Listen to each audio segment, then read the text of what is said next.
بسم اللہ الرحمن الرحیم لک الحمد یا اللہ والصلاة والسلام علیک یا رسول اللہ صلی اللہ تعالی علیہ وآلہ وسلم۔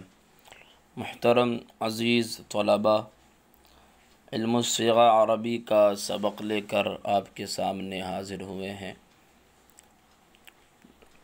آج ہمارا جو سبق ہے فعل کی دوسری تقسیم نسبت کے اعتبار سے، یہ سبق ہے۔ اس سے قبل سبق میں آپ نے کلمہ اور اس کے اقسام کو سنا، اور پھر فعل کی جو تقسیم اول ہے معنی اور زمانے کے اعتبار سے، اس کو بھی آپ نے پڑھا۔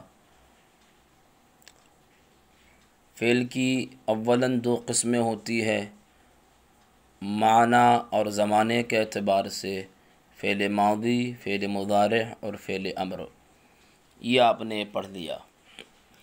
آج ہمارا سبق ہے التقسیم الثانی للفعل ان کان نسبت الفعل فی الماضی او المضارع الى الفاعل یکون معروفا ان كان نسبة الفعل في الماضي أو المضارع إلى الفاعل يكون معروفا مثل ضرب ويضرب، وإن كانت إلى المفعول فمجهولا مثل ضرب ويضرب الملحوظة. أما الأمر فهو لا يأتي إلا معروفا ومثبتا۔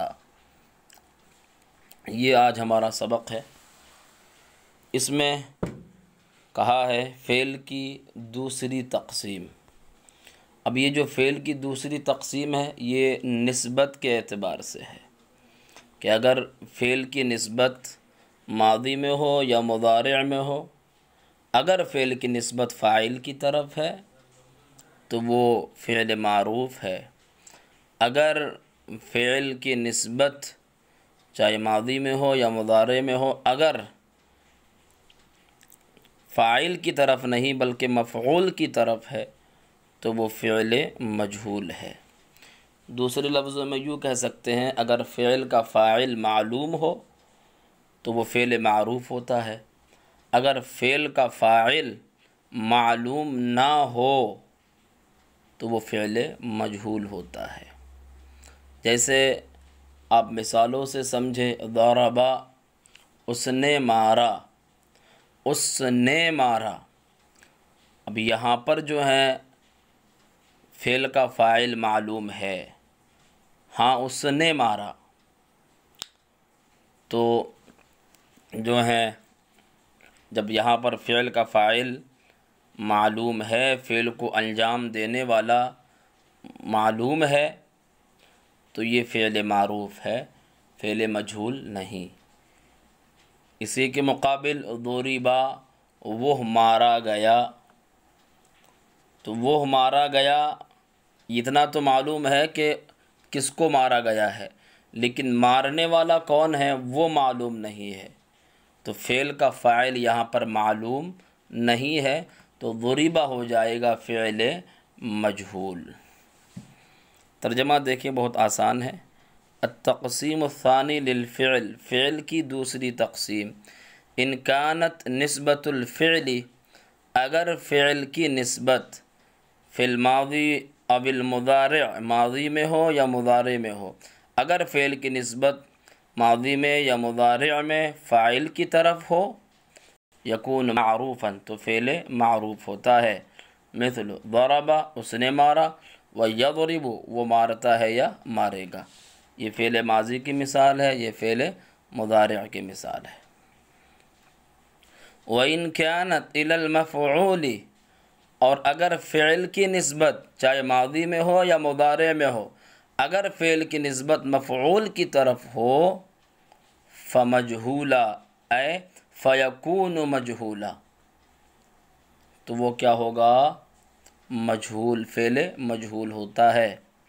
اگر فعل کی نسبت مفعول کی طرف ہو تو فعل مجہول ہوتا ہے، مثل ضرب و یضرب، وہ مارا گیا، وہ مارا جاتا ہے یا مارا جائے گا۔ تو یہ ہو گئی اگر فعل کی نسبت فاعل کی طرف ہو، چاہے ماضی میں ہو یا مضارع میں ہو۔ دوسرے لفظوں میں یہ ہے کہ اگر فعل کا فاعل معلوم ہو تو وہ فعل معروف ہوتا ہے۔ اگر فعل کی نسبت جو ہے مفعول کی طرف ہو، چاہے ماضی میں ہو یا مضارع میں، اگر مفعول کی طرف ہے تو وہ فعل مجہول ہے۔ دوسرے لفظوں میں یوں کہہ سکتے ہیں کہ اگر فعل کا فاعل معلوم نہیں ہے تو وہ فعل مجہول ہوتا ہے۔ اب یہاں پر الملحوظہ جو آپ دیکھ رہے ہیں، الملحوظہ، یہاں سے مصنف علیہ الرحمہ نے ایک بات بتائی ہے اور ایک سوال بنتا ہے۔ سوال یہ بنتا ہے کہ آپ نے فعل کی تقسیم اول میں فعل کی 3 قسمیں بیان کی، فعل ماضی، فعل مضارع اور فعل امر۔ تو فعل کی پہلی تقسیم میں تو آپ نے امر کو شمار کیا، لیکن دوسری تقسیم میں آپ نے جو ہے امر کو شمار نہیں کیا۔ حالانکہ جس طرح فعل کی تقسیم اول میں آپ نے امر کو شمار کیا، اسی طرح یہاں پر بھی شمار کرنا چاہیے۔ کیوں؟ اس کی وجہ یہ ہے کہ جس طرح فعل ماضی اور فعل مضارع یہ معروف اور مجہول ہوتے ہیں، اسی طرح امر بھی معروف بھی ہوتا ہے اور مجہول بھی ہوتا ہے۔ تو جب امر بھی مجہول ہوتا ہے تو لہذا اس کو بھی فعل کی دوسری تقسیم جو ہے نسبت کے اعتبار سے ہے تو امر کو بھی شامل کرنا چاہیے، اور یہ کہ عبارت ہونی چاہیے ان کانت نسبت الفعل فی الماضی او المضارع او الامر الی الفاعل، یعنی اگر فعل کی نسبت ماضی میں ہو یا مضارع میں ہو یا امر میں فاعل کی طرف ہو تو فعل معروف ہوتا ہے یا پھر فعل مجہول ہوتا ہے۔ تو پھر آپ نے جو ہے امر کو شمار کیوں نہیں کیا؟ حالانکہ امر کو بھی شامل کرنا چاہیے، آپ نے امر کو شامل کیوں نہیں کیا؟ امر بھی تو معروف اور مجہول ہوتا ہے۔ تو اس کا جواب دیا، جواب کی طرف اشارہ کیا ہے کہ دیکھیں جو مصنف علیہ الرحمہ ہے علامہ عنایت احمد کاکوروی رحمۃ اللہ تعالی علیہ، یہ جو ہیں ان کے نزدیک جو فعل امر ہے، جو امر ہے وہ صرف امر حاضر معروف ہے۔ امر ان کے نزدیک امر حاضر معروف کا نام ہے۔ امر ان کے نزدیک جو ہے امر حاضر معروف کا نام ہے، اور باقی جو امر حاضر مجہول ہے یا امر غائب معروف ہے یا امر غائب مجہول ہے، جیسے لتفعل ہے، تو لتفعل امر حاضر مجہول ہے، لیفعل امر غائب معروف، لیفعل امر غائب مجہول۔ تو یہ جو ہے تو یہ مصنف علیہ الرحمہ کے نزدیک امر نہیں ہے، بلکہ یہ فعل مضارع میں داخل ہے ان کے نزدیک، اور ان پر جو ہے یہ لام جازمہ داخل ہے، اور مجازاً امر کا اطلاق ان پر ہو جاتا ہے، لیکن یہ حقیقت میں فعل مضارع مجزوم باللام ہے۔ تو جب یہ فعل مضارع مجزوم باللام ہے، جب یہ فعل مضارع مجزوم باللام ہے، اور یہ کون ہے؟ معروف، امر حاضر مجہول، امر غائب معروف اور امر غائب مجہول۔ جب مجہول ان کے نزدیک فعل مضارع میں داخل ہے اور یہ فعل مضارع مجزوم باللام ہے، تو لہذا جب مجہول بچا ہی نہیں تو پھر امر کو شامل کرنے کی ضرورت بھی نہیں ہے۔ تو ان کے نزدیک چونکہ امر جو ہے صرف امر حاضر معروف کا نام ہے، اور جو امر حاضر معروف کا نام ہے، اور جو امر حاضر مجہول ہے یا امر غائب معروف ہے یا امر غائب مجہول ہے، ان کے نزدیک یہ امر ہی نہیں ہے۔ جب امر ہی نہیں ہے تو مجہول بچا ہی نہیں، اور جب مجہول بچا ہی نہیں تو پھر امر کو شامل کرنے کی ضرورت بھی نہیں۔ تو اس لیے اس تقسیم میں مصنف نے امر کو شامل نہیں کیا۔ دیکھیں آپ، الملحوظۃ اما الامر فهو لا یأتی الا معروفا ومثبتا۔ ملحوظہ اس کو آپ نوٹ کے معنی میں لے سکتے ہیں، نوٹ جیسے اردو میں لکھتے ہیں، یا پھر تنبیہ۔ رہا امر تو وہ نہیں آتا مگر معروف و مثبت اور مثبت، مگر معروف ہی ہوتا ہے۔ امر حاضر معروف، جیسے کہ افعل، تو افعل جو ہے مصنف علیہ الرحمہ کے نزدیک امر ہے، لیکن اور جو دیگر صیغے ہیں ان کے مجہول ہو گیا یا پھر غائب کے صیغے ہیں تو یہ فعل مضارع میں داخل ہے، اور کہتے ہیں کہ یہ فعل مضارع مجزوم باللام ہے، ان پر لام جازمہ داخل ہے۔ اب مجازن ان پر جو ہے امر کا اطلاق ہو جاتا ہے، لیکن حقیقت میں یہ فعل مضارع مجزوم باللام ہے۔ یہ بات ہو گئی۔ چلیے اب جو ہے التقسیم الثالث للفعل، فعل کی تیسری تقسیم۔ فعل کی تیسری تقسیم بھی بہت آسان ہے۔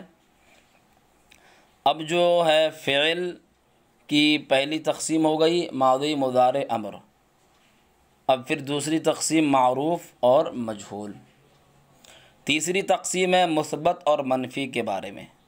تو فعل ماضی اور مضارع چاہے معروف ہو یا مجہول، اس کی دو قسمیں ہو جاتی ہے۔ کتنی ہو جاتی ہے؟ دو قسمیں، المثبت والمنفی، مثبت اور منفی۔ فعل ماضی ہو یا فعل مضارع، اب یہ اس کی دو حیثیتیں ہوں گی، یا تو معروف ہوگا یا مجہول، یا تو معروف ہوگا یا مجہول۔ تو پھر ان میں سے ہر ایک کی دو قسمیں ہو جاتی ہے، ایک مثبت اور ایک منفی۔ مثبت جو کسی کام کے ہونے پر دلالت کرے، آسان الفاظ میں اگر ہونے پر دلالت کرے تو وہ مثبت ہے، اگر نہیں ہونے پر دلالت کرے، نہ ہونے پر دلالت کرے تو وہ منفی ہے۔ اسی کو کہا ہے کہ جو فعل کے وقوع کے ثبوت پر دلالت کرے تو وہ مثبت ہوتا ہے، اور فعل کے وقوع کے نفی پر دلالت کرے تو وہ منفی ہوتا ہے۔ دیکھیں آپ، التقسیم الثالث للفعل، فعل کی دوسری تقسیم، الفعل الماضی والمضارع معروفا کان او مجہولا، فعل ماضی اور فعل مضارع چاہے معروف ہو یا مجہول، علی قسمین، دو قسمیں ہوتی ہے، المثبت والمنفی، مثبت اور منفی۔ فالمثبت هو الذي يدل على ثبوت وقوع الفعل، مثبت وہ ہوتا ہے کہ جو فعل کے وقوع کے ثبوت پر دلالت کرے، کا ضرب و یضرب، جیسے ضرب اور یضرب، اس نے مارا، وہ مارتا ہے یا مارے گا، تو اس میں جو مارنے کا ہے وہ مارنے کا ثبوت پایا جا رہا ہے، اس وجہ سے اس کو مثبت کہا گیا۔ والمنفی الذی يدل على نفی وقوع الفعل، منفی جو ہے وہ ہوتا ہے جو فعل کے وقوع کے نہ ہونے پر دلالت کرے، کما ضرب ولا یضرب، جیسے اس نے نہیں مارا، وہ نہیں مارتا یا نہیں مارے گا، تو اس میں جو ہے مارنے کی نفی ہو رہی ہے، اس وجہ سے ان کو منفی کہہ دیا گیا۔ تو دیکھیں یہ تقسیم اول فعل کی، تقسیم ثانی، تقسیم ثالث جو ہے یہ مکمل ہو چکی ہے۔ اب جو ہے یہ کچھ مثالیں ہیں، مشقیں ہیں، اور کچھ سوالات بھی ہے، تو وہ سوالات آپ دیکھ لیں کیا کیا ہے۔ الاسئلہ، یہ جمع ہے سوال کی، سوالات۔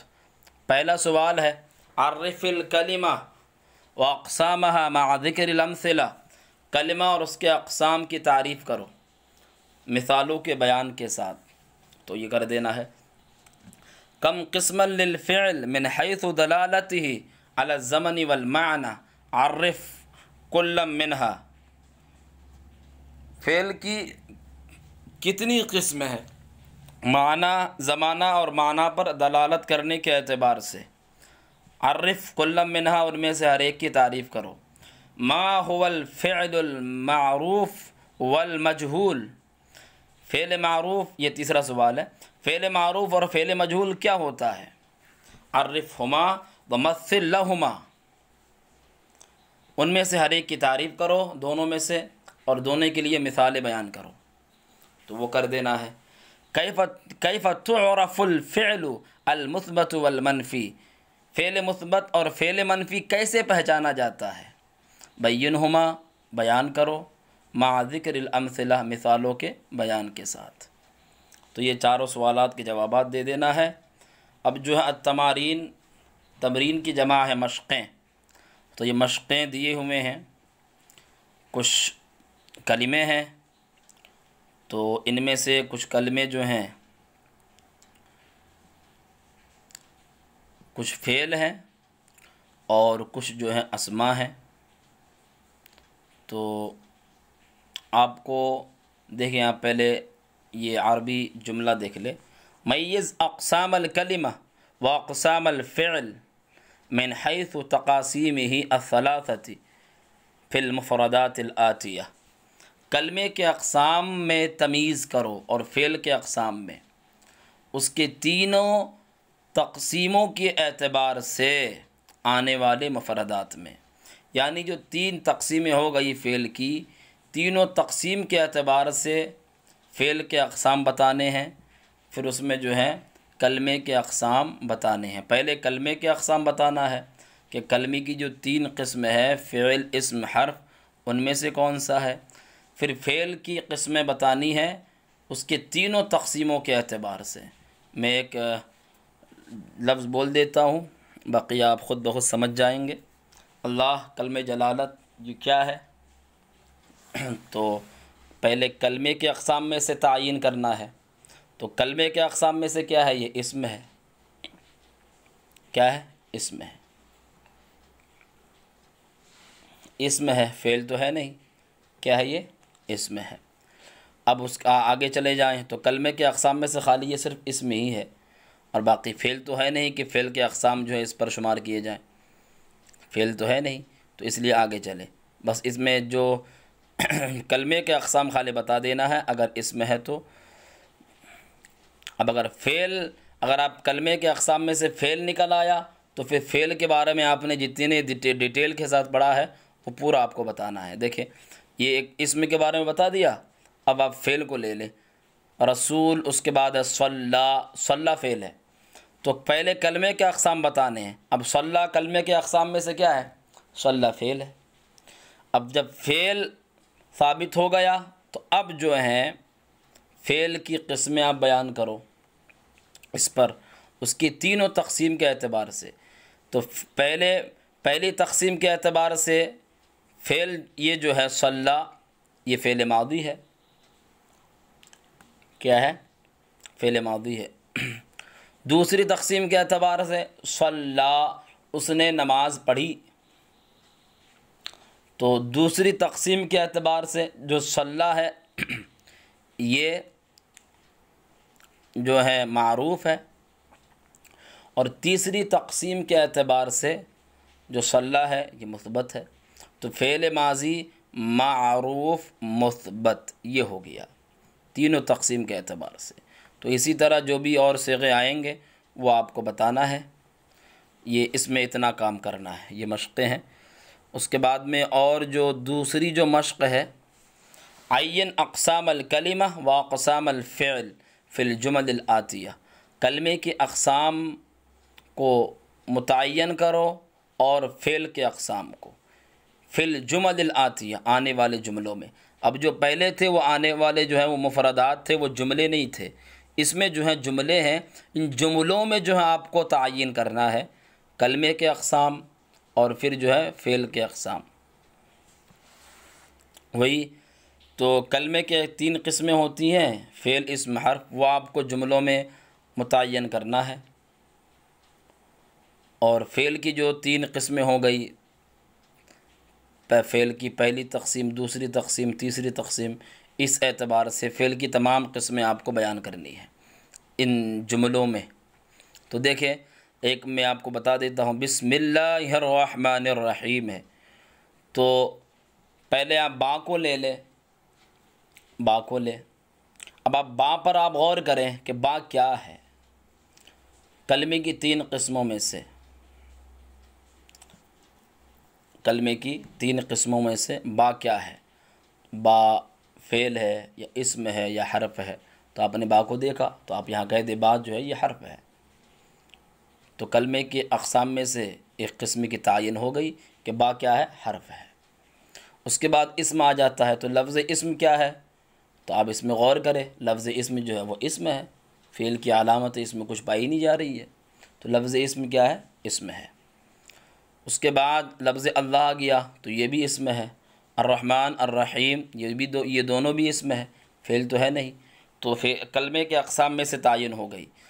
اب جو ہے وما یخدعون الا انفسہم، اب یہاں پر آپ غور کریں تو پہلے کلمے کے اقسام میں سے تلاش کریں ما یخدعون کیا ہے۔ تو کلمے کے اقسام میں سے آپ نے تلاش کیا تو آپ کو ملا کہ ما یخدعون جو ہے یہ فعل ہے۔ کیا ہے؟ فعل ہے۔ اب پھر جب فعل ثابت ہو گیا تو فعل کے اقسام کو جو ہے آپ کو شمار کرنا ہے کہ ما یخدعون فعل کے اقسام میں سے کیا ہے۔ تو ما یخدعون فعل کے اقسام میں سے ایک تو یہ ہے کہ یہ فعل مضارع ہے۔ کیا ہے؟ فعل مضارع۔ اس کے بعد میں جو فعل کی دوسری تقسیم ہے اس اعتبار سے ما یخدعون یہ فعل معروف ہے۔ کیا ہے؟ فعل معروف ہے۔ اور پھر اس کے بعد میں جو ہے تیسری تقسیم میں آ جائیے تو فعل کی تیسری تقسیم کے اعتبار سے ما یخدعون یہ فعل منفی ہے۔ کیا ہے؟ فعل منفی، اور وہ دھوکہ دیا نہیں چاہتے مگر اپنی جانوں کو۔ تو ما یخدعون میں ما جو ہے یہ ما نافیہ ہے، تو دھوکہ دینا نہیں چاہتے، تو یہ ثابت ہو گیا فعل مضارع، اس کے ساتھ میں جو ہے معروف، پھر اس کے ساتھ میں منفی، فعل مضارع معروف منفی، اس طرح جو ہے آپ کو پورے میں نکالنا ہے۔ اور اس کے بعد الا ہے تو الا حرف ہو گیا، انفسہم ہے تو انفس کیا ہے اس کو بھی آپ دیکھیں، تو انفس جو ہے وہ اسم ہے، اس کے بعد میں ہم ضمیر جو ہے وہ بھی اسم ہے۔ اس طرح جو ہے آپ کو بیان کرنا ہے۔